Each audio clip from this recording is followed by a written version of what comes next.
in the morning time, that 8 to 12, like I don't do anything but prospect during that time. Like that's just a habit, Then I meet with my assistants and find out if there's anything I need to know, maybe get lunch, and then I'll have my appointments. But if I don't have an appointment, I just jump back on. When I started my career, I literally, would have the white pages, and I would start at A, and my goal every year was to try to get to Z.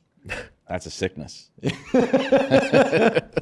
Because they didn't have all the different technologies out there. Yeah. You could pull up a couple expires, but there wasn't a lot of expires because we were in a good market. So I just got used to just cold calling people. Yeah.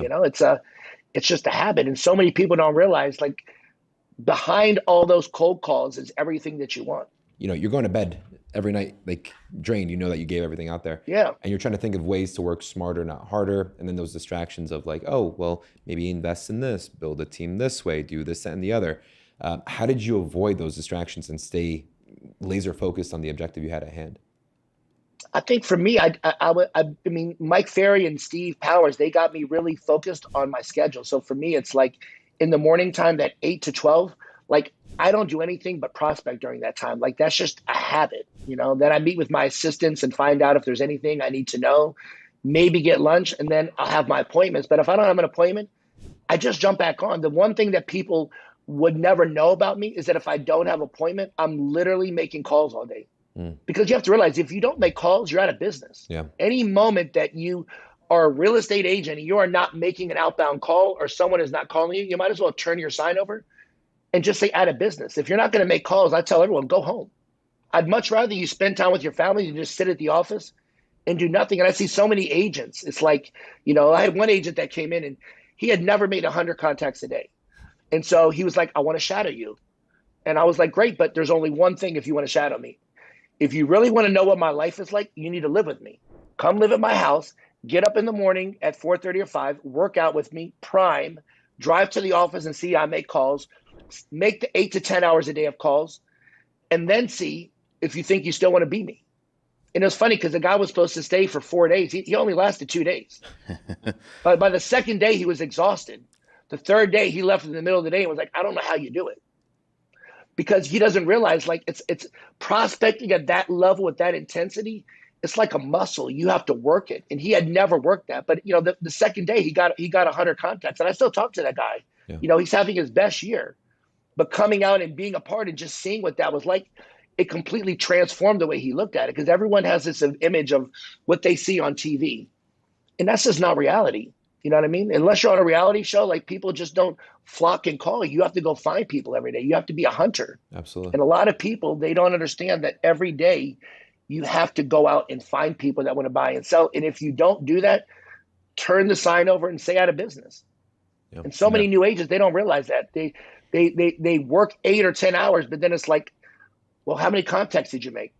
11? Like, you didn't work. Like, you can make 11 contacts in like 40 minutes. What did you do the rest of the day? And they don't realize they're not putting the effort in. You can be at the office for 10 hours a day. It doesn't matter. If you're not making calls and no one's calling you, you're not going to make any money. If the 2006 Mike Putnam gave yourself a call, right? What's one piece of advice that you'd give him? He's struggling. He has the vodka on. He's just like, I'm disgusted by everything that's there. What's one piece of advice you'd give him?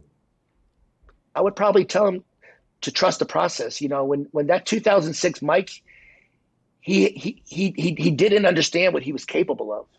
And I think when you trust the process of making all those calls that I ended up doing, like I came from such scarcity that, had I come from a more abundant mindset, I would have been able to get out of that way faster. It's just, in my career early on, I would fight that thing about what am I really capable of? Because most of the limitations, they're all in our mind. Like, what's the difference between someone that makes $1 million and 2 million? It's just all mindset. Yeah. Like, it's so weird that, like, I remember thinking that my greatest moment of my life would be when I make $1 million. I had this vision that day I was going to go to the club and I was going to get a bus and all my friends were going to come there and we're going to celebrate. Like, it's going to be the most magnificent day. And I remember the first day that I actually made $1 million. It was in like maybe August or September of whatever year. And it was like 11 o'clock at night. I was still at the office. My wife was calling me. I was dealing with all these fires. And I was just kind of laughing like, this is what it feels like. You know what I mean? Because like no difference. It's not what I envisioned because like I hadn't grown into the kind of person that was doing that. It's like I just pushed and pushed and pushed. And it's like, You can push and make $1 million, but like your whole life is different. Now I can make $2 million and my life is completely different. It's scheduled. You know, I take Sundays off. I work half a days on Saturdays. It's like, it's so different, but it's because I grew into that thing. It's like so many people focus on, I want to make $1 million. I want to make 500,000 instead of looking at who do I need to become? What kind of person do I need to become that could make 500,000? You know, what are the habits of someone that makes 500,000? What kind of calls do they make?